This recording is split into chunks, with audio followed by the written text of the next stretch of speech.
Morning बच्चों, क्या हाल। चलिए स्टार्ट करते हैं। अकाउंटिंग कंसेप्ट, ठीक है ना। नया चैप्टर है, बिल्कुल बेसिक्स है और ढंग से सुनेंगे 2 मिनट तक मेरी बात, उसके बाद हम इस चैप्टर पर पहुंचेंगे। कंसेप्ट का मतलब होता है बेसिक चीजें, यानी अकाउंट्स में जब भी हम कोई एंट्रीज रिकॉर्ड करेंगे then we are needed to get the support of all these basic accounting concepts.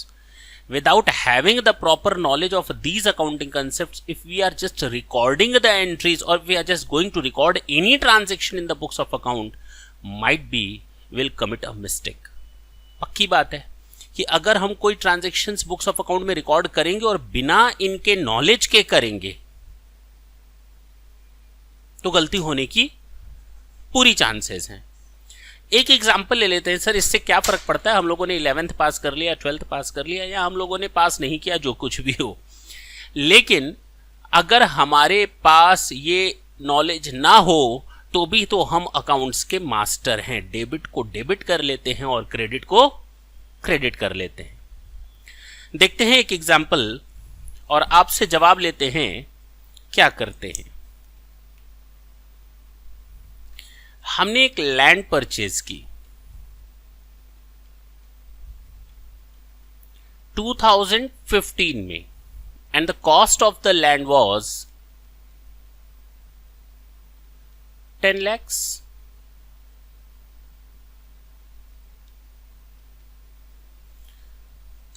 अब हम अपनी बैलेंस शीट बना रहे हैं 2020 में। Now at the time of preparation of the balance sheet we are just going to record the value of the land in asset side। जो लोग accounts जानते हैं ठीक है, नहीं जानते उनकी बात मैं नहीं कर रहा, उनके लिए कोई टेंशन नहीं, बस हल्का सा हिंट देखेंगे यहाँ पर। मैं केवल ये समझाने की कोशिश कर रहा हूं कि इन अकाउंटिंग कंसेप्ट्स का क्या रोल है हमारी अकाउंटिंग में। अदरवाइज अगर किसी को बैलेंस शीट आती है बल्ले बल्ले, नहीं आती तो भी कोई बात नहीं। मैंने यहां पर लैंड कितने में शो करना है। फर्स्ट कॉस्ट है इसकी 10 lakhs, फेयर वैल्यू है यानी मार्केट वैल्यू आप कह सकते हैं ना, मार्केट वैल्यू है इसकी 25 lakhs और रजिस्ट्रेशन वैल्यू है, अगर इस प्रॉपर्टी का रजिस्ट्रेशन करवाएं यानी रजिस्ट्री करवाएं तो इसकी वैल्यू आएगी 22 lakhs। चलो अब हमें बताओ at which one value we are needed to record it, किस वैल्यू पर रिकॉर्ड करें। एक बात याद रखना, हम जो फाइनेंशियल स्टेटमेंट बनाते हैं वो हम अपने यूजर्स के लिए बनाते हैं, अपने लिए भी बनाते हैं और यूजर्स के लिए भी बनाते हैं। यूजर्स हमारी बैलेंस शीट देखकर डिसाइड करते हैं कि ये प्रॉपर ऑर्गेनाइजेशन है या नहीं, हमारी वैल्यू दूसरे कंपनी की वैल्यू के मुकाबले अच्छी है या नहीं। Means they will take decision only on the basis of the financial statement of the concerns. They'll make a comparative analysis amongst them, and after that they will take the decision whether they should try to invest in the organization or not. Yes, try to keep this one thing in your mind, and yes, now tell me किस value पर हमको इसको show करना चाहिए। Market value क्या है, क्या है? अरे अच्छा जी, हाँ,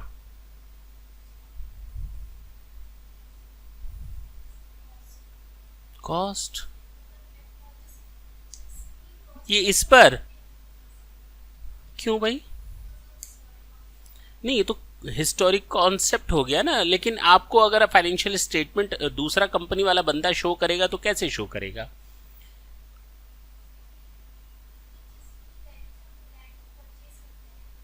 ऐसा क्यों, ऐसा क्यों, ऐसा क्यों? ऐसे तो लोग मिसलीड हो जाएंगे।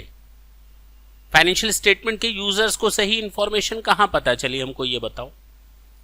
If we are just trying to show it at ₹10 lakhs तो उनको क्या पता चलेगा ये कंपनी अच्छी है या दूसरी कंपनी अच्छी है, जबकि मार्केट वैल्यू तो इसकी 25 लाख है। अब आते हैं, बिल्कुल सही जवाब है, we are needed to record it at ₹10 lakhs। 25 lakh पे नहीं, वो मैंने कहानी 2 मिनट की इसलिए बताई थी ताकि तुम लोग कंफ्यूज हो जाओ, ठीक है ना? चलो, लेकिन हाँ, ढंग से सुनना, ये 25 लाख पर शो नहीं किया जाएगा बल्कि 10 लाख पर शो किया जाएगा। इसके पीछे का रीजन क्या है? और ये केवल मेरी ऑर्गेनाइजेशन पर अप्लाई नहीं होगा, that will apply equally all over the India. Means what ever the companies और ऑर्गेनाइजेशन और the firm or individuals are there who are running their business, they are needed to follow these accounting concepts. उनको ये accounting concept follow करने हैं. They are needed to show all of their assets and assets at their original cost, at the price at which they acquire that. जिस value पर उन लोगों ने उन एसेट्स को एक्वायर किया उसी वैल्यू पर शो करना है. क्यों? अब मेरे ऊपर केवल अप्लाई नहीं है, तुम्हारे ऊपर भी है, तुम्हारे ऊपर भी है. तीसरे, तो जब वो अपनी ओरिजिनल कॉस्ट पर दिखाएगा तो हमें भी अपनी ओरिजिनल कॉस्ट पर दिखानी है. अच्छा, अगर हम लोग कह दें कि चलो बेटा मार्केट वैल्यू पर दिखाओ, तो भैया इंजीनियर साहब को 2000 रुपए देंगे, मार्केट वैल्यू 20 लाख की 30 लाख कर देगा. तो ऐसे तो हम लोगों को और ज्यादा मिसलीड कर देंगे, है कि नहीं? हमारी कंपनी की गुडविल कैसे वैल्यू होगी? लोग तो उसको भी वैल्यूएशन करना स्टार्ट कर देंगे अपने अपने तरीके से. कैसे पता चलेगा? कोई कहेगा हम 30 तारीख की गुडविल लेंगे, कोई कहेगा 5 मार्च की गुडविल लेंगे. वो अलग से कंफ्यूजन. कोई कहेगा हम अपने जमीन की वैल्यू बाढ़ आने के पहले की लेंगे, कोई कहेगा नहीं, बाढ़ आने के नहीं, मतलब ही नहीं रखेंगे, हम कॉस्ट पर लेंगे, बाढ़ आने के बाद तो उसकी वैल्यू बहुत जमीन पर आ गई होगी, है कि नहीं?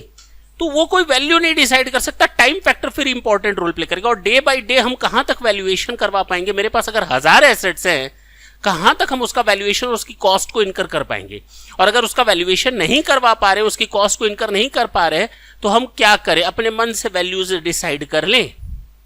उससे अच्छा है कि एक सिंपली सबके लिए इक्वली सिस्टम सेट कर लिया जाए कि अब हर एक बंदा अपनी एसेट्स को अपनी फाइनेंशियल स्टेटमेंट पे कॉस्ट पर लिखेगा. देखो ना, अगर ये नहीं होता तो लोग कितने मिसलीड हो रहे होते.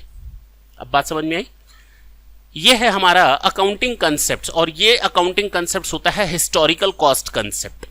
किसके हिसाब से आएंगे? अब समझ में आया क्या वैल्यू है या क्या रोल है इसका? सबसे पहले अगर हम बात करें अकाउंटिंग कंसेप्ट्स की,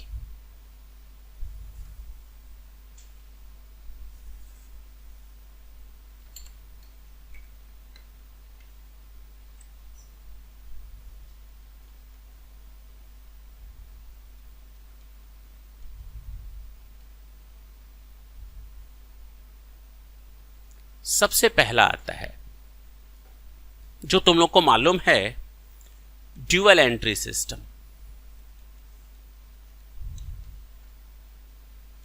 या dual aspect system. Dual entry system क्या कहलाता है? हर एक ट्रांजैक्शंस के 2 एस्पेक्ट्स होंगे.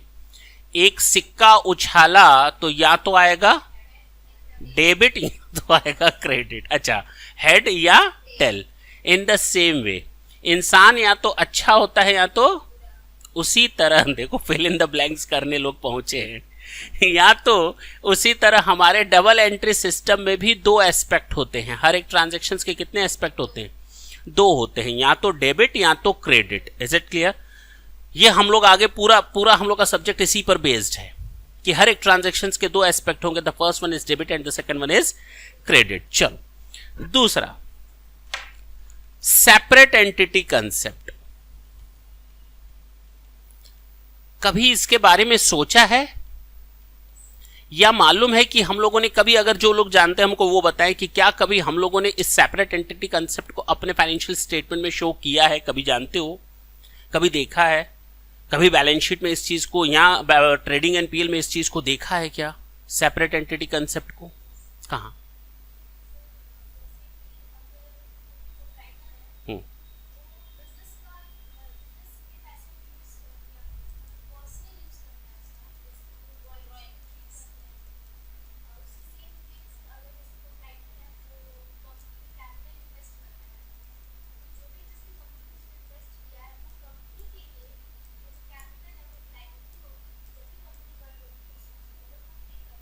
चलो ठीक है, बहुत ही बढ़िया, बहुत ही बढ़िया, बहुत ही बढ़िया, बहुत ही बढ़िया। इसके ऊपर चलते हैं और एक दो बात करते हैं, ठीक है ना। सेपरेट एंटिटी कंसेप्ट कहता है if I am running my business. चलो मैंने, क्या नाम है बाबू, आंचल ने एक बिजनेस स्टार्ट किया। उसने कहा हम भी कोचिंग पढ़ाएंगे, सीए के बच्चों को हम भी ट्यूशन देंगे। उसने ये सोचा। अच्छा, उसने क्लास स्टार्ट करने का सोचा। उसने कोई एडवर्टीजमेंट नहीं की, अपने आसपास मोहल्ले अपना जा करके उनसे पर्सनल इंटरेक्ट किया और उन लोगों को एडमिशन दिया। उसने क्लासेस लेनी स्टार्ट की और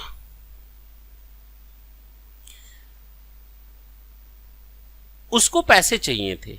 जाहिर सी बात है, बिजनेस स्टार्ट करने के लिए पैसे चाहिए। उसकी अपनी जमा पूंजी थी, 3 लाख रुपए उसने अपने लगाए। अभी भी उसको 5 लाख रुपए की कमी महसूस हो रही है। उसने अपनी फ्रेंड से, जागृति से बोला कि हमको कुछ पैसा दे दो। ठीक, जागृति ने उसको 2 लाख रुपए दे दिए। कितने की कमी हो रही थी? 2 लाख की ना। चलो रहने दो, 2 लाख की कमी हो रही थी, ठीक है। उसने 2 लाख रुपए दिए। अच्छा, अब एक बात बताओ, ये पैसा इसने अपना लगाया या जागृति से लिया? इसको फर्नीचर खरीदना है, किससे खरीदेगी? इस 3 लाख से या 2 लाख से? अच्छा, किसी से भी, नोट पर नाम तो लिखा नहीं है। फर्नीचर किसी से भी आ जाएगा। प्लांट किससे खरीदेगी? किसी से भी। यानी वर्किंग कैपिटल किसी भी अमाउंट को यूज कर सकती है ये। यानी इसको अब जहां पर ये फंड यूज करना है, she will try to utilise it. Clear? अच्छा, जब ये अपनी बैलेंस शीट बनाएगी या जब ये फाइनेंशियल स्टेटमेंट बनाएगी, क्या बनाएगी? फाइनेंशियल स्टेटमेंट साल के एंड में बनाए जाते हैं। जिस तरह तुम लोग का मार्कशीट होता है, उसी तरह रिजल्ट होता है किसका? बिजनेस का फाइनेंशियल स्टेटमेंट। वो भी ईयर एंड में। जैसे तुम लोग को BCom first year, second year, third year, 11th, 12th हर साल के अंत में रिजल्ट मिलता है, उसी तरह यहां पर भी इस बिजनेस का रिजल्ट हर साल मिलता है फाइनेंशियल स्टेटमेंट के नाम पे, जिसको हम लोग कहते हैं trading and PL account and balance sheet. Clear? देखेंगे क्या होता है बाद में। अच्छा, यहां पर ट्रेडिंग और पीएल और बैलेंस शीट की बात आई तो मिस आंचल जो अपना बैलेंस शीट बनाएगी, किस नाम से बनाएगी? बता सकते हो? मिस आंचल किस नाम से बैलेंस शीट बनाएगी? फर्म का नाम क्या है? इसने कोई नाम नहीं रखा था। नहीं, एज ऑन ठीक है। बिजनेस का नाम क्या होगा? जैसे हमारे यहां बिजनेस का नाम है बदलानी क्लासेस, इसके बिजनेस का नाम क्या होगा? नहीं, ऐसा नहीं। मैंने तो कहा कोई नाम ही नहीं रखा इसने तो कोई नाम ही नहीं रखा था, सोचा ही नहीं था, दिमाग ही नहीं लगाया। अब बताओ।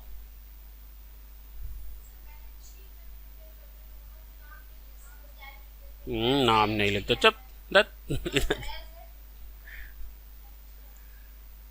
वो तो ठीक है, that is the matter, different matter, वो हम लोग देखेंगे क्या है एज ऑन। नाम क्या रहेगा? जरूरी है? जरूरी नहीं, बहुत जरूरी है। ये नाम हो जाएगा ऑटोमेटिकली मेसर्स आंचल। अब आंचल के 2 रूप हो गए, एक मिस आंचल पर्सनल और एक दूसरा मेसर्स आंचल। ऑटोमेटिकली जनरेट हो गया। अगर उसने बिजनेस का कोई नाम नहीं दिया, then also she create a business in the name of Messrs by prefixing a word Messrs, automatically a new word will be prefixed, Messrs। हमारे जैसे अब तुम लोग देखते हो ना, शिव आयरन कंपनी है नीचे, यहां से देखो तो दिखेगी, वैसे है नहीं देखो तो दिखेगी, वो Shiv Iron Company basically Messrs Shiv Iron Company है। क्या तुम अपना नाम बताओ? अरे नहीं, ऑटोमेटिकली है मिस जागृति। नहीं समझे? कभी बोलते हो क्या? जैसे मैंने कहा नाम बताओ तो करिए जागृति। अरे ऑटोमेटिकली एडेड है, तुम्हारे नाम के आगे एक वर्ड प्रीफिक्स है, क्या है? मिस जागृति। मेरे नाम के आगे कोई पूछेगा तो मैं नाम क्या बताऊंगा? मिस्टर। सोचना क्या है? ये भी सोचने वाली बात है क्या? तुम लोग इतना डाउटफुल क्यों? मिस्टर, उसी तरह तुम लोग के नाम के आगे मिस, और जो लेडीज होती है जिनकी मैरिड हो चुकी होती है वो मिसेस। और उसी तरह हम लोग फर्म को भी एक नाम देते हैं। मेरी बात समझना, जैसे मेरा नाम है वैसे ही मेरी फर्म का नाम है। लेकिन फर्म क्या है? मिस्टर है, मिस है या मिसेज है? मेसर्स।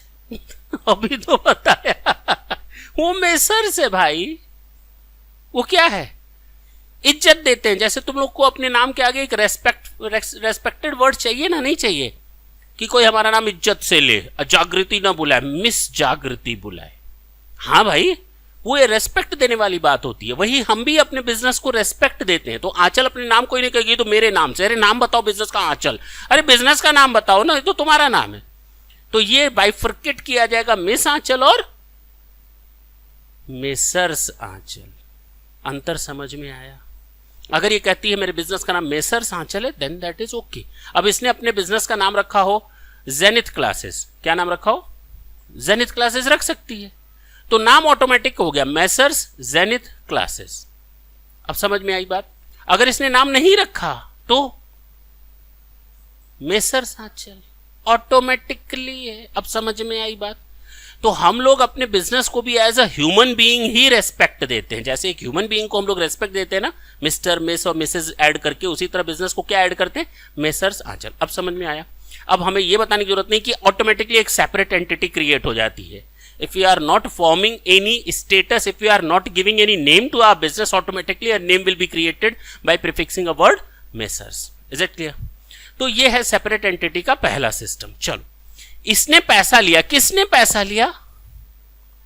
नहीं, मेसर्स आंचल ने, मिस आंचल ने पैसा नहीं लिया। अब उल्टा समझो, पैसा किसने लिया?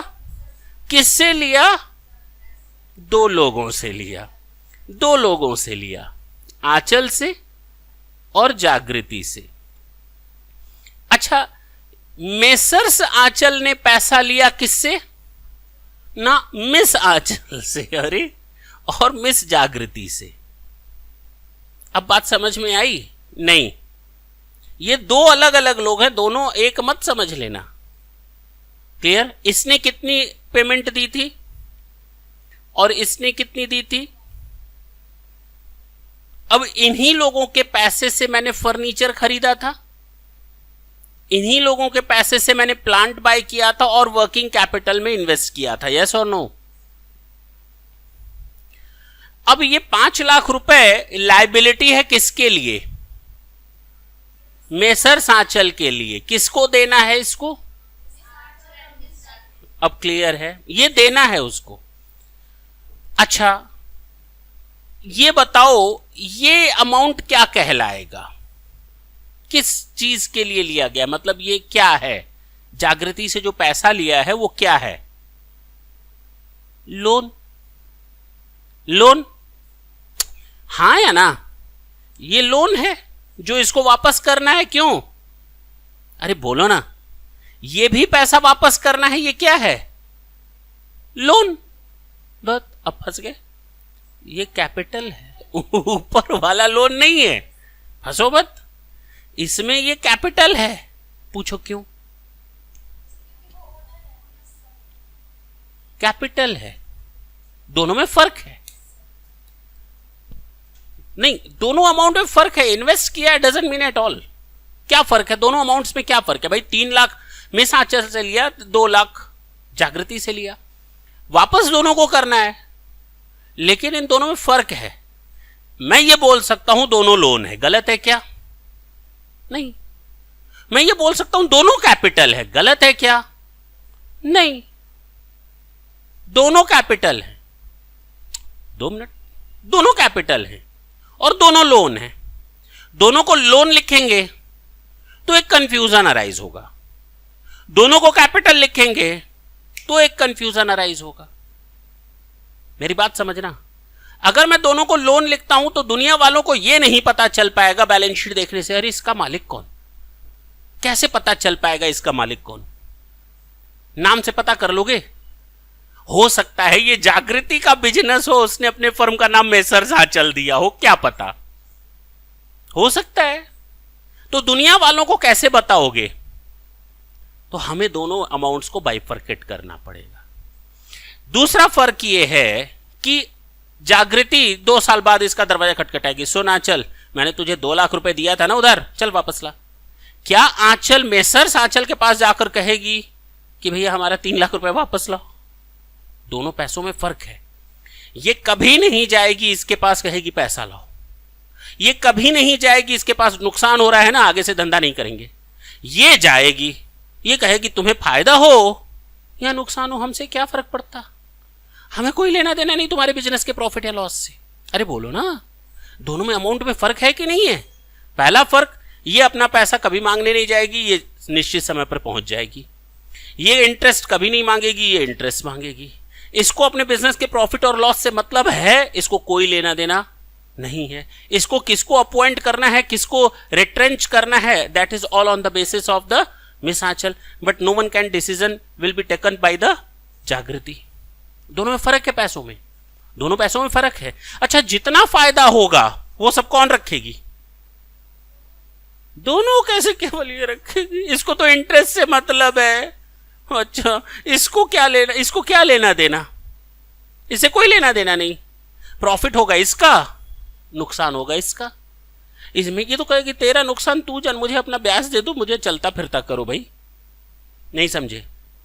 बिजनेस नहीं चल रहा तो बंद कर दो, वो दौड़ा देगी, ऐसे कैसे बंद कर दे?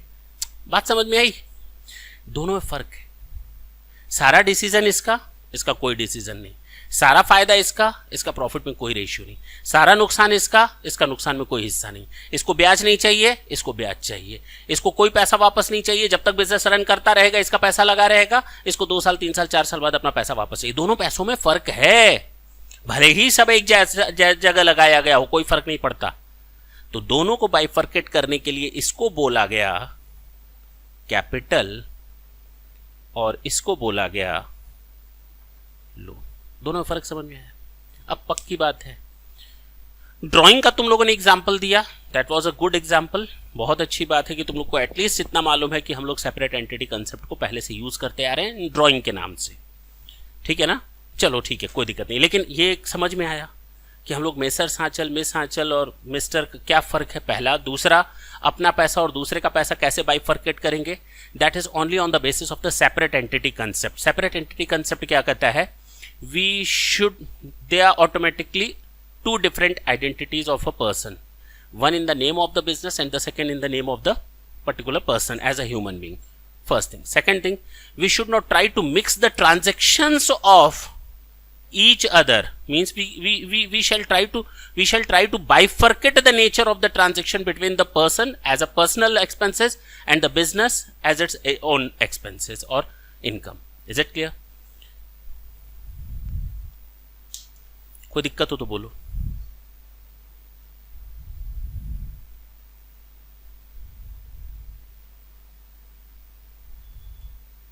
हटा दे। तो अभी तक हम लोगों ने 2 कंसेप्ट देखे। पहला कंसेप्ट देखा double entry system. There are 2 aspects of every transactions. The first one is debit and the second one is credit. The second one concept was separate entity concept. We should not try to mix the transactions of our personal nature in our business. Clear? We are needed to make them separate. अच्छा, next आते हैं money measurement concept. नाम तो सुना ही होगा, नहीं सुना है तो भी कोई दिक्कत नहीं। कुछ बता सकते हो क्या इसके बारे में? हाँ बोलो।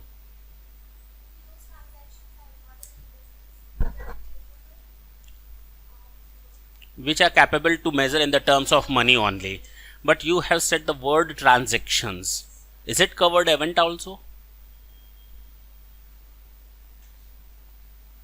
अब आते हैं, सबसे पहले हम 2 चीजों में फर्क करना सीखते हैं। What are the differences between the transactions and events?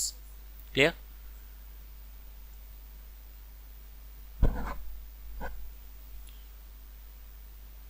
मैं तो रास्ते से जा रहा था, ट्रांजैक्शन है या इवेंट है? ट्रांजैक्शन है या इवेंट है? अच्छा, इवेंट है। भेलपूरी खा रहा था, इवेंट है या ट्रांजैक्शन? ये कौन कहा खरीद कर खा रहा था? जेब में दिखा रहा था निकाल कर। ये कहा मैंने कहा खरीद कर खा रहा था।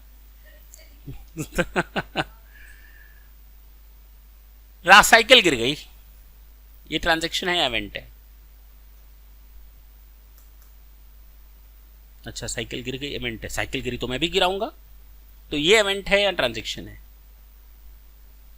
लोग आए, उठाए, डॉक्टर के यहां ले गए, ये इवेंट है या ट्रांजैक्शन?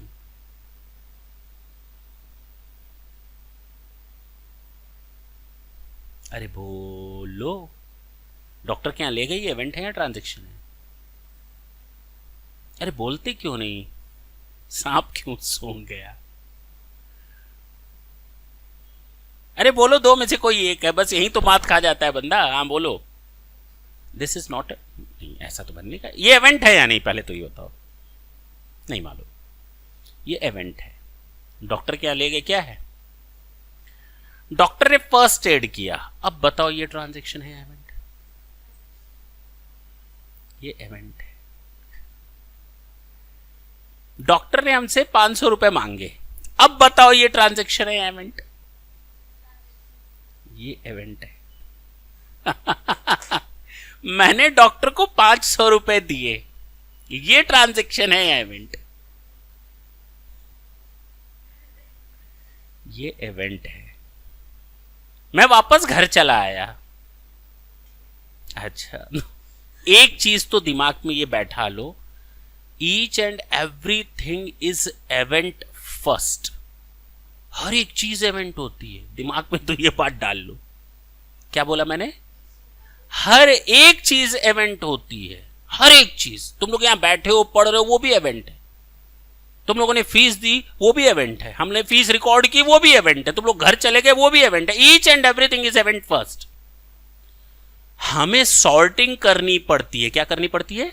छांटना पड़ता है। इन इवेंट्स में से कौन सी इवेंट्स ऐसी हैं जो, हाँ अब सही बोला, इन इवेंट्स में से कौन सी इवेंट्स हैं जो ट्रांजैक्शंस हैं।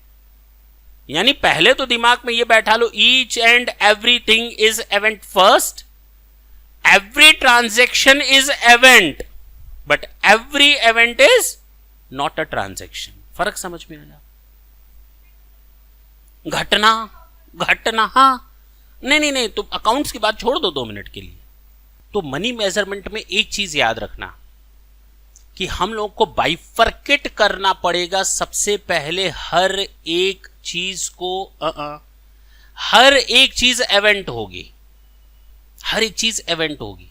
मैं रास्ते से जा रहा हूं, वो इवेंट है। मैं रास्ते में गिर गया साइकिल चलाते चलाते, साइकिल चलाना भी इवेंट है। मैं गिर गया, मुझे चोट लगी, वो भी इवेंट है। मैं डॉक्टर के यहां पहुंचा, वो भी इवेंट है। सोचो, डॉक्टर ने मुझसे पैसा मांगा, वो भी इवेंट है। मैंने जेब से पैसा निकाल कर उसको दिया, वो भी इवेंट है। और मैं हंसते गाते सीटी बजाते घर, वो भी इवेंट है। लेकिन हमें इन इवेंट्स में से ट्रांजैक्शंस को अलग करना पड़ेगा। अगर तुम लोग को लगता है बीच में डॉक्टर ने पैसा मांगा, आपने पैसा दिया, वो तो ट्रांजैक्शन होना चाहिए, मैंने कब मना किया? मैं तो बोल रहा हूं हर एक चीज पहले इवेंट होती है। उन इवेंट्स में से हमें ट्रांजैक्शन को सॉर्ट आउट करना होता है। सॉर्टिंग का काम कैसे होता है? That is on the basis of the money measurement concept. Clear? ये चीज याद रखना, ओनली दोज थिंग्स और events can be recorded in our books of account which can be termed in terms of money only. Means non-monetary transaction have no any room or scope to record in our books of account. Sir, non-monetary transactions क्या होता है उसको भी तो बता दीजिए। मैं रास्ते से जा रहा था, वो नॉन मॉनिटरी है। चोट लगी, वो भी नॉन मॉनिटरी। मैं घर चला गया, वो भी नॉन मॉनिटरी है। लेकिन बिजनेस के पॉइंट ऑफ व्यू से तो नॉन मॉनिटरी बताइए। बिजनेस के पॉइंट ऑफ व्यू से नॉन मॉनिटरी क्या हो सकता है? चलो, डेथ। बहुत ईमानदार है कोई बंदा, उसकी ईमानदारी से हमको 50 लाख का फायदा हो रहा है, उससे कोई मतलब नहीं है। कोई बहुत बेईमान है, काम चोरी कर रहा है, मुझे 10 लाख का नुकसान हो रहा है, लेकिन उसको रिकॉर्ड नहीं। तो किसी की ईमानदारी, बेईमानी, these things can never be recorded in our books of account.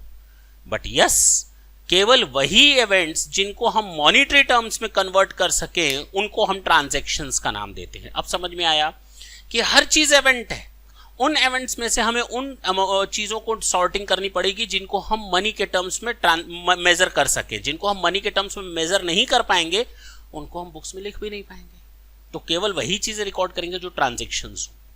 अच्छा, एक चीज बताओ, क्या केवल ट्रांजैक्शंस की ही रिकॉर्डिंग होती है क्या बुक्स ऑफ अकाउंट्स पे? क्या इवेंट्स की भी रिकॉर्डिंग होती है क्या? कौन सा इवेंट है जिसको रिकॉर्ड करते हो? कौन सा ऐसा इवेंट है जो तुम लोग रिकॉर्ड करते हो भाई?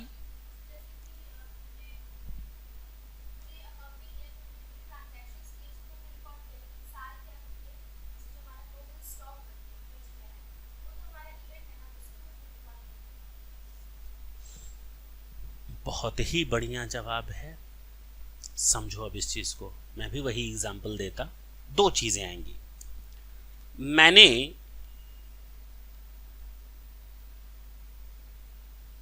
हंड्रेड यूनिट्स बाई की, परचेस की,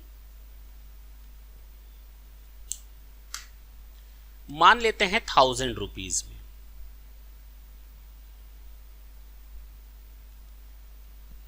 और मैंने सेल की 80 यूनिट्स 1000 रुपए में। बताओ मुझे फायदा कितना हुआ? अच्छा, 1200 में, सॉरी, कितने में? हाँ, कितना फायदा हो गया?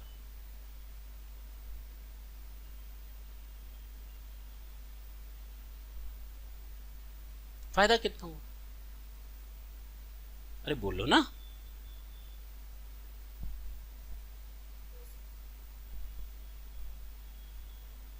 कितना? अरे बोलो। हाँ, कुछ है क्या अटक रहा है? बोलो बोलो।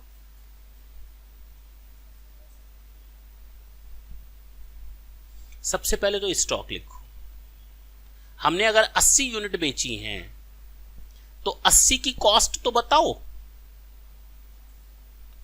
तो 20 बच गई ना, तो 20 की कॉस्ट कितनी? अगर 100 की कॉस्ट 1000 है तो जो 20 बच गया उसकी वैल्यू 200 होगी। इसका मतलब जो 80 मैंने बेचा है वो 800 का बेचा था, कॉस्ट उसकी 800 थी, लेकिन बेचा कितने में? तो प्रॉफिट कितना हुआ? एक चीज बताओ, मैंने खरीदी कितनी? खरीदी कितनी? 100। ट्रांजैक्शन था ना, रिकॉर्ड कर लिया ना। बेची कितनी? ट्रांजैक्शन था ना, रिकॉर्ड कर लिया ना। ऑटोमेटिकली एक इवेंट और जनरेट हो गई, वो है ये। ऑटोमेटिकली जनरेट हो गई, इसके लिए कोई ट्रांजैक्शन नहीं करना पड़ा। हमने 100 का ट्रांजैक्शन किया, 80 का ट्रांजैक्शन किया, 20 का ट्रांजैक्शन अपने आप आ गया। स्टॉक जो बच गया, कितने का बचा? ये भी एक इवेंट है, but it can be termed in terms of money. ठीक है ना? तो ये हमारा इवेंट होते हुए भी इसके लिए हमने कोई स्पेसिफिक ट्रांजैक्शन नहीं किया, लेकिन बावजूद इसको हमको शो करना। अरे हमने 80 यूनिट्स बेची, 80 यूनिट्स खरीदी थी 800 में, 80 यूनिट्स बेची 1200 में, जेब में कितना रुपया एक्स्ट्रा आ गया? 400। उस 80 यूनिट ऑटोमेटिकली आ गया, हमें इसके लिए कोई ट्रांजैक्शन नहीं करना पड़ा। तो दो चीजें यहां दिख रही होंगी तुम लोगों को जिनके लिए हमको कोई अलग से ट्रांजैक्शन, पहला कौन? स्टॉक, और दूसरा कौन? अब समझ में आया? Even though these are not the transactions which have been occurred separately or specifically, but even though we are needed to record it. Clear है? तो ये events हैं लेकिन हम उनको रिकॉर्ड करते हैं।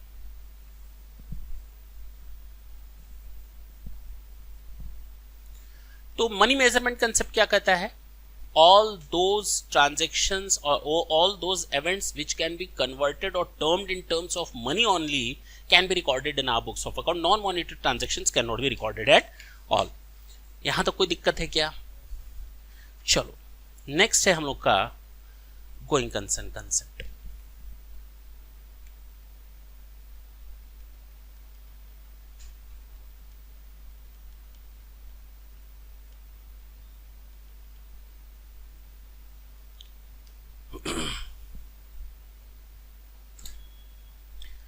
गोइंग कंसर्न कंसेप्ट जिसको हिंदी में हम कहते हैं, चलो हिंदी में मैं लिख देता हूं, इसको हम कहते हैं दोहरा लेखा प्रणाली, dual entry system. Separate entity का क्या होता है? पृथक अस्तित्व की अवधारणा।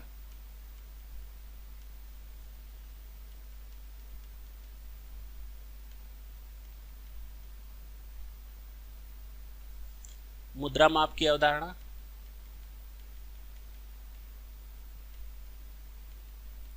एंड नाउ सतत चालू की अवधारणा।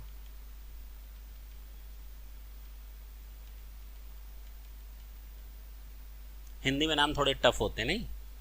हाँ, तो going concern concept, going concern का मतलब क्या है? हाँ,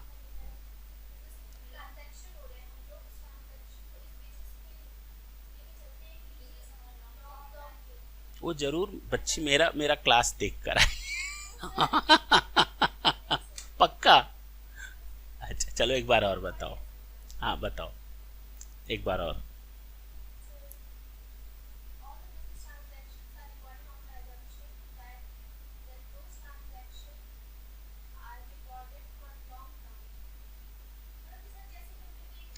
We are needed to record the transaction in our books of account by having such type of assumption that our business will run for forever and it will never be shut down or it will not be shut down in near future. By such assumption we record all the transactions. अब एक story बता दें तो याद रहेगा हमेशा के लिए। मैं तुम लोग को पढ़ा रहा हूं, पढ़ा रहा था, तब तक इधर देखा तो एक पुलिस वाला खड़ा था दरवाजे पर। मैंने कहा भाई साहब बोलो, पढ़ाने दो। कह रहा है तुझे ले जाने आए हैं। मैंने कहा कहाँ? कह रहा है ससुराल। मैंने कहा चलो। तब तक वो आवाज़ दी पीछे से, कहती है सर तुसी जा रहे हो? मैंने कहा हाँ जा रहे हैं। तुसी ना जाओ? मैंने कहा जाना तो पड़ेगा। तो वापस कब आना है? मैंने कहा छोड़ेंगे तो वापस आ जाएंगे। तो इसने कहा इसका मतलब क्लास नहीं चलेगी। मैंने कहा तब तक तो नहीं चलेगी, कुछ बोलना है तो बोलो। तो कहती है मुझे फीस बाकी थी वो आपको देनी थी। मैंने कहा कितनी बाकी है? तो करिए 5000। मैंने कहा दे दो। तो करिए आज नक्की कर लेते हैं हिसाब, ना आपकी ना मेरी 2000 रुपये चाहिए तो बोलिए। मैंने कहा भाई भागते भूत की लंगोटी सही, दे दो 2000। इसने हमको 2000 दिया। अब बताओ क्या मैं इस 2000 को अपनी बुक्स में रिकॉर्ड करूंगा? मेरा बिजनेस बंद हो रहा है, बोलो। पॉसिबिलिटी तो है, मुझे क्या फायदा रिकॉर्ड करने का? हमको ये बताओ। बोलो।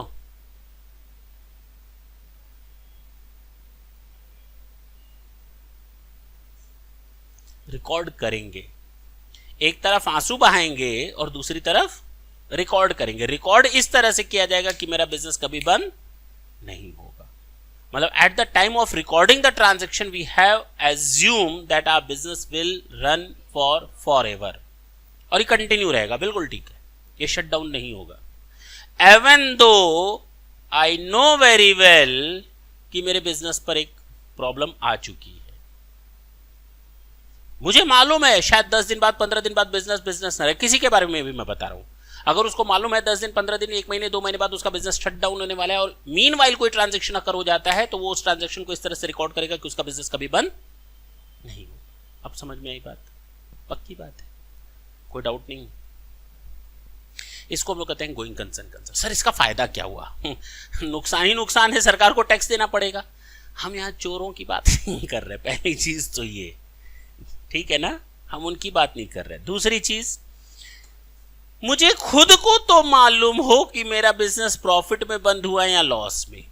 अरे मेरे ऊपर जो डिपेंडेंट स्टेक होल्डर्स हैं उनको तो पता चले कि मेरे बिजनेस की एक्चुअल फाइनेंशियल पोजीशन क्या है। I am not preparing the financial statement only for my self, I am preparing it for the other users also.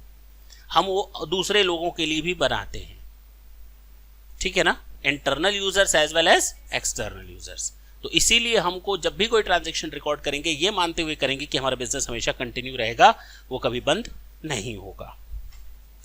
चलिए कॉस्ट कंसेप्ट की बात करते हैं। हिस्टोरिकल कॉस्ट कंसेप्ट, स्टार्टिंग में ही मैंने इसका एग्जांपल तो दे ही दिया था। ये कहता है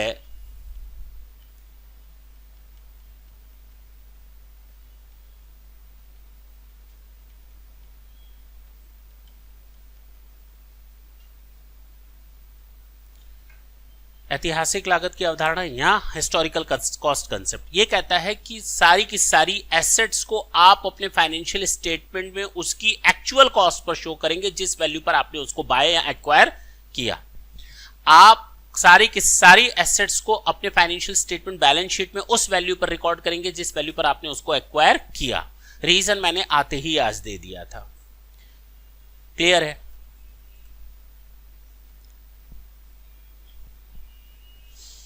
नेक्स्ट है आपका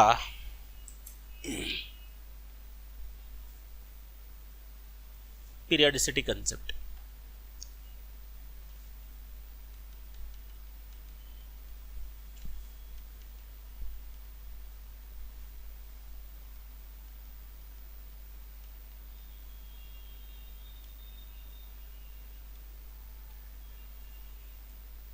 क्या है ये पीरियडिसिटी कंसेप्ट?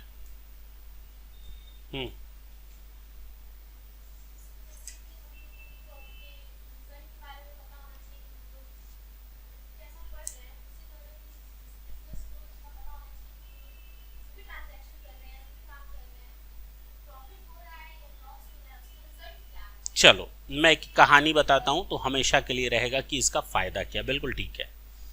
हुआ ये कि मुझे कोचिंग इंस्टीट्यूट स्टार्ट करनी थी।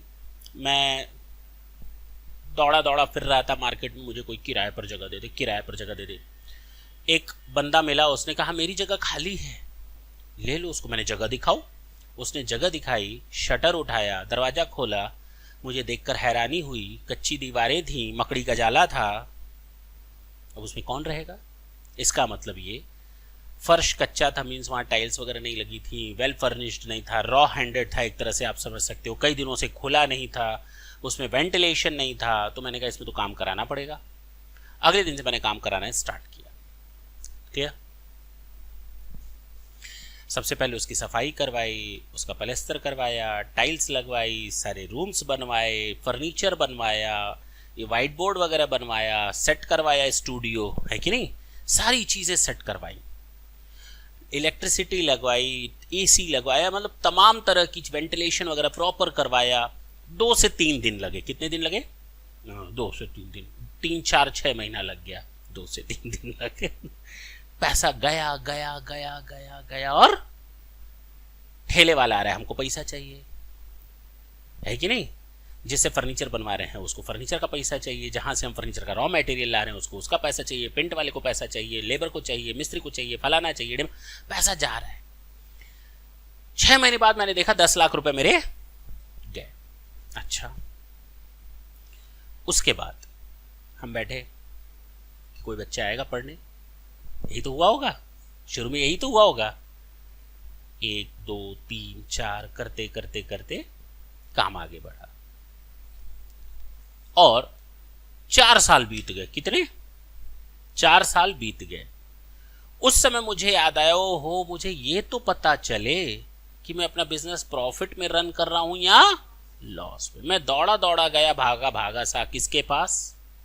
सीए साहब के पास। मैंने कहा सीए साहब मुझे मेरे फाइनेंशियल स्टेटमेंट बना दो, मुझे पता चलना चाहिए प्रॉफिट हुआ या लॉस। अब सीए साहब ने पहला क्वेश्चन क्या पूछा होगा? ना, have you maintain your books of account और नॉट? क्या आपने अपनी बुक्स ऑफ अकाउंट मेंटेन की है या नहीं की है? अब मैं मुझे अकाउंट्स कहाँ आता, मुझे अकाउंट्स कर ही नहीं आते। अच्छा, हाँ, वो बंदा जो गया उसको अकाउंट्स नहीं आता। उसने कहा सर हमें तो कुछ मालूम ही नहीं अकाउंट्स का क्या होता है, ये क्या होता है वो। तो सीए साहब ने कहा ठीक है, ले आओ जो जो तुम्हारे पास बिल, रिसीट्स, बुक्स जो जो हैं लेते आओ। मैंने कहा हाँ थोड़ी बहुत चीज़ें हैं। मैं वो बोरे उठाया, उसके सर पे पटक दिया। मैंने कहा ये है सारा, कोई बिल, वाउचर जो जैसे मिला मैंने कूड़े की तरह रखा हुआ था, सब उठाकर बोरा उसके पास ले गया। मैंने कहा ये लो बनाओ अब इसका बैलेंस शीट। उसने कहा 10 दिन बाद आओ। 10 दिन बाद गया मैं, उसने कुछ और चीज़ें पूछी जो उसमें नहीं थी। उसने फिर बताया कि भाई आपके बिजनेस में 4 साल का जो प्रॉफिट हुआ है वो 8 लाख का हुआ है। कितना बताओ, ये पॉजिटिव इंडिकेशन है या नेगेटिव? अरे बोलो ना, कहाँ का नेगेटिव? अच्छा 18 लाख मान लेते हैं, 10 लाख किया था तो, और बोलो अब पॉजिटिव नेगेटिव? अरे बोलो ना। प्रॉफिट ओवरऑल 4 साल में कितना प्रॉफिट हुआ है? 18 लाख। उसने मुझसे कहा लॉस हुआ है 2 लाख का। ये पॉजिटिव इंडिकेशन है या नेगेटिव? ये नेगेटिव इंडिकेशन है। और ये क्या है? ये भी नेगेटिव है। ये कौन सा इंडिकेशन है? अरे बोलो। ये नेगेटिव इंडिकेशन, ये भी नेगेटिव, ये भी नेगेटिव। उसने कहा तुमने अपनी बुक्स ऑफ अकाउंट बनाई है? मैंने कहा हाँ हाँ बनाई है, मुझे आता है डेबिट क्रेडिट, हमने भी किया है सीए इंटर तक। तो उसने कहा ले आओ, ले गए, उसने बनाया बैलेंस शीट। अब बुक्स ऑफ अकाउंट बनाई है, अब उसने कुछ एस्टिमेशन तो किया नहीं।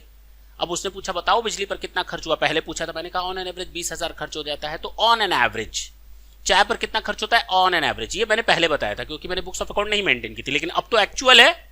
अब मैंने कहा हाँ मैंने बुक्स ऑफ अकाउंट बनाई है तो ले आओ। मैं उसके पास ले गया। अब उसने बताया कि आपके बिजनेस को 18 लाख का फायदा हुआ है।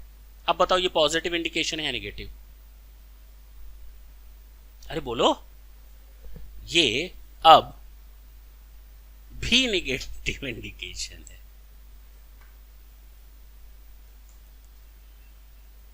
अब बोलूं, होता क्या है कि अगर आपको 11th में 70% मार्क्स मिले हैं, 12th में आप कितना टारगेट लेकर के चलेंगे? 60 या 50?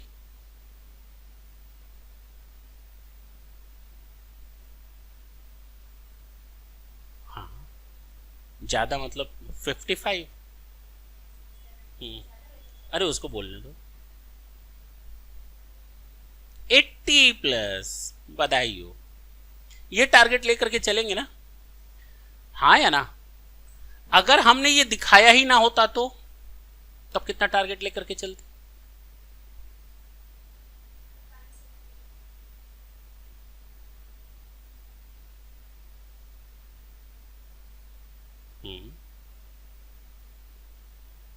तब कितना भी मान लो सब बढ़िया था।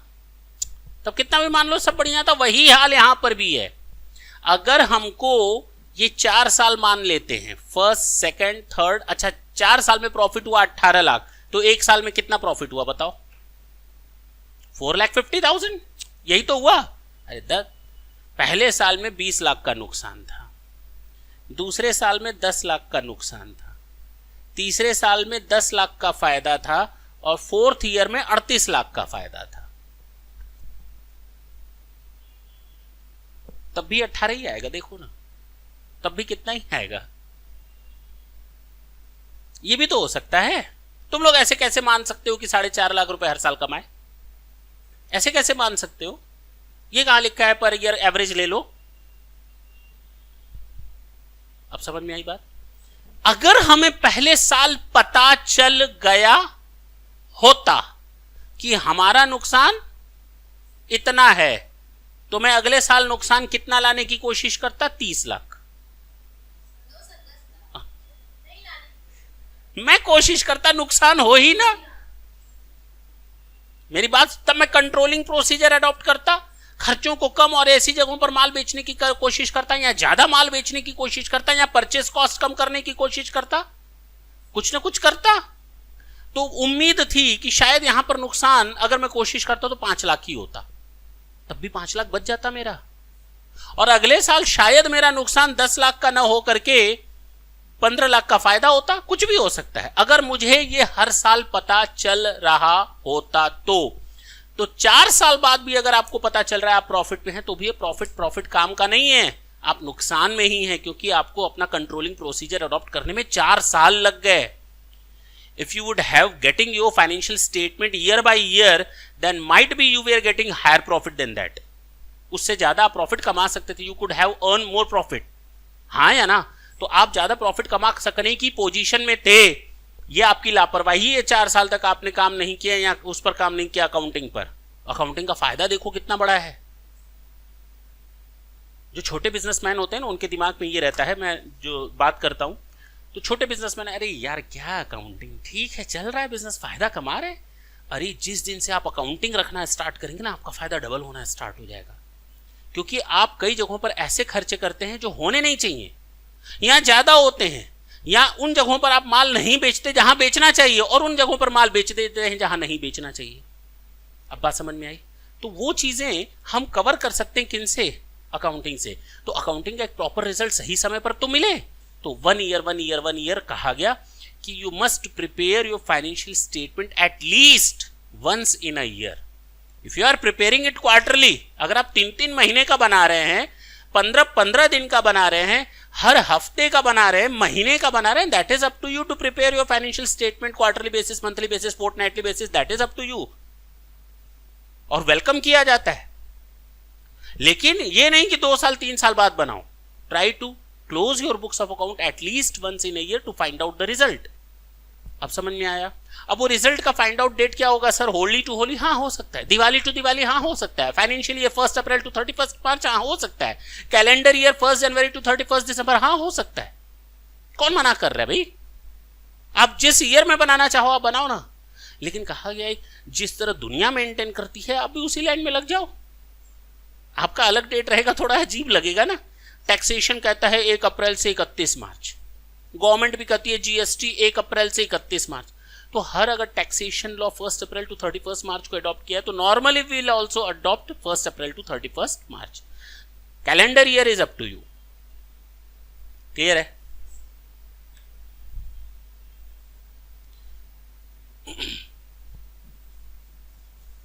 यहां तक कोई दिक्कत नहीं है।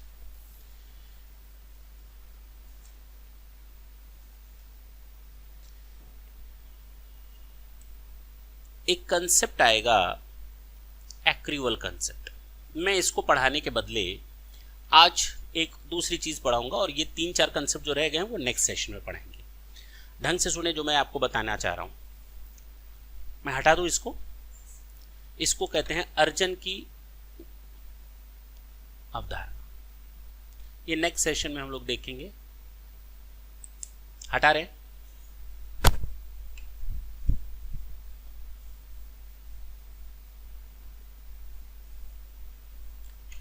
आप जब अकाउंट्स मेंटेन करते हैं ना, अब हम कंसेप्ट से हट गए, ठीक। जब आप अकाउंट्स मेंटेन करते हैं ना, देयर आर 2 मेथड्स।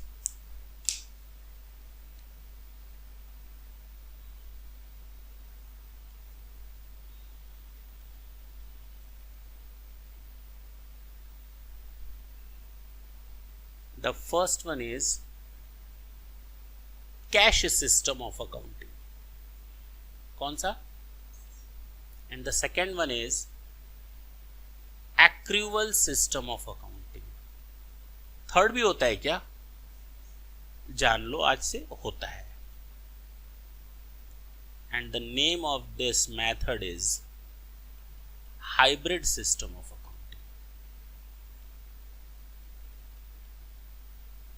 गवर्नमेंट ने ना इसको काट डाला, कहा सोचना भी मत इसके बारे में, ये है क्या पता तो होना चाहिए। चलो पहले तो हम ये 2 मेथड्स देखते हैं।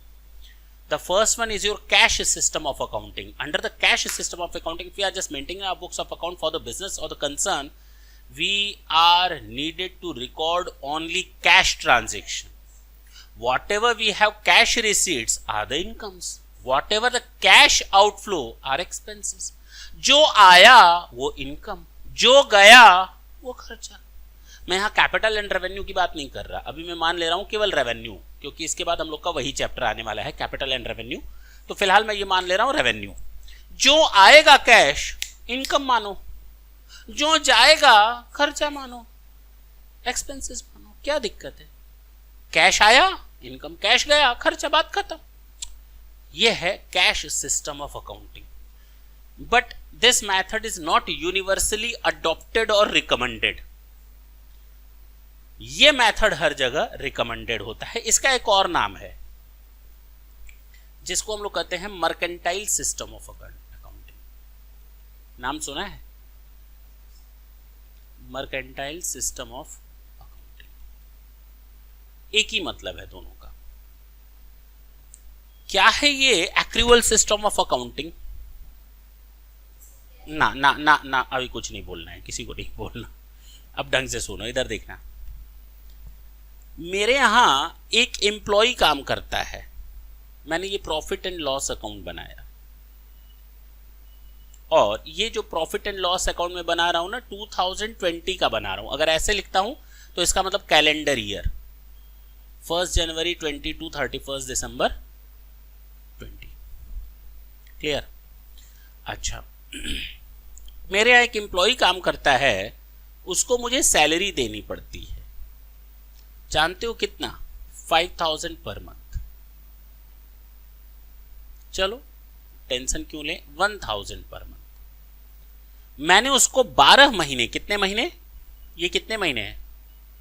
12 मंथ्स का प्रिपेयर कर रहे हैं ना। मैंने उसको 12 मंथ्स में टोटल सैलरी दी 12,000। तो मेरा खर्चा कितना हो गया? अरे बोलो ना, 12,000। चलो दूसरा एग्जाम्पल ले लेते हैं।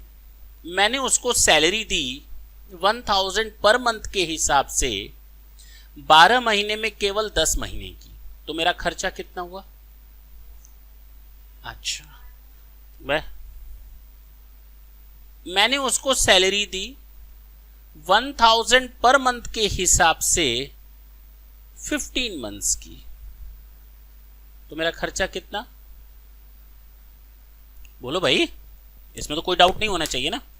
ये गलत है, ये गलत है, डाउट होना चाहिए। वो सही बोल रही थी बीच में, लेकिन मैंने कहा छोड़ो तो इसे छोड़ दिया। गलत है, क्यों गलत है बताओ?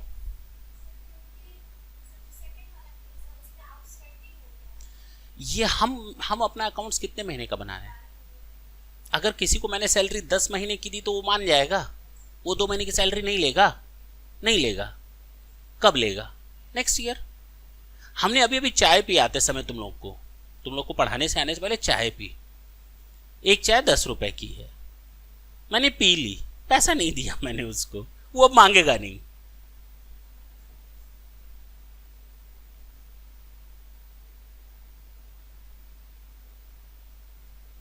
वो मांगेगा नहीं, मांगेगा? उसने हमसे कल मांगा, आने वाला कल मांगेगा। खर्चा कब का? आज का या कल का? खर्चा कब का? आज का या कल का? पैसा तो मैं कल दूंगा, पैसा भले ही कल दूंगा, लेकिन खर्च तो हो चुका। चाय पी ली, इसका मतलब खर्चा मेरा हो गया, कंजम्पशन हो गया, इसका मतलब खर्चा। अब पेमेंट कब निकलेगा वो बाद की बात है भाई, वो 2 महीने बाद आकर ले जाएगा। लेकिन जब खर्चा कब हुआ? जब मैंने उस कंजम्पशन को किया। यहां पर भी मैंने एम्प्लॉय का कंजम्पशन कर लिया, उसके यूज कर लिया, उसको मुझे तनख्वाह देनी ही देनी है, ऐसा नहीं बोल सकता नहीं देनी। और किस समय की देनी है? इसी समय की देनी है। कोई मना नहीं कर सकता कि इस महीने में मेरा टोटल खर्चा सैलरी का कितना 12,000 है, लेकिन मैंने दिया कितना? 10,000।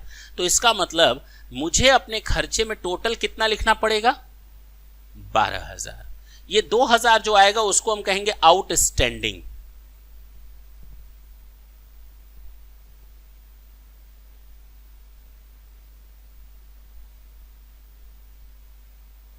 क्लियर है? देखो ना, पहले भी 12,000, अब भी 12,000 इस केस में।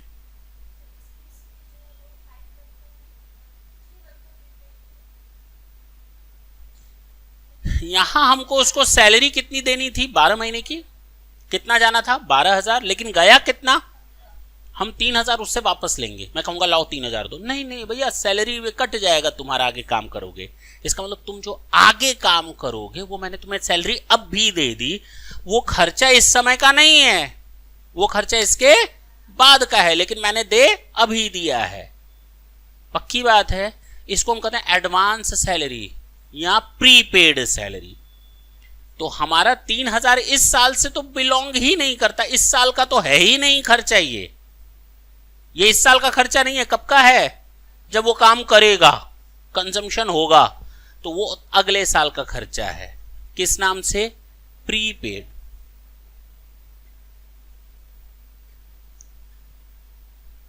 तीनों केस में आंसर कितना? 12,000। अब समझ में आया फर्क?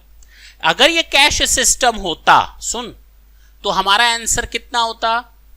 हमारा आंसर कितना होता अगर कैश सिस्टम होता तो? लेकिन एक्रूवल सिस्टम देखो कितना बढ़िया रोल प्ले कर रहा है। वो कह रहा है इस साल का खर्चा इस साल रिकॉर्ड करो, अगले साल का खर्चा अगले साल रिकॉर्ड करो, पिछले साल का खर्चा पिछले साल रिकॉर्ड करो, पिछले साल की इनकम पिछले ही साल रिकॉर्ड करो, पिछले साल की इनकम इस साल रिकॉर्ड मत करो, इस साल की इनकम इस साल रिकॉर्ड करो और अगले साल की इनकम अगले साल रिकॉर्ड करो। अब समझ में आया? That is only and only due to your accrual system of accounting, जिसमें हम लोग आउटस्टैंडिंग, प्रीपेड और एडवांस का एडजस्टमेंट करते हैं। कैश सिस्टम में ये एडजस्टमेंट्स नहीं होते। क्लियर हुआ? नेक्स्ट सेशन में हम आएंगे, स्टार्ट करेंगे हम एक्रूवल कंसेप्ट से। 3-4 कंसेप्ट रह गए हैं, नेक्स्ट सेशन में बहुत मजा आएगा।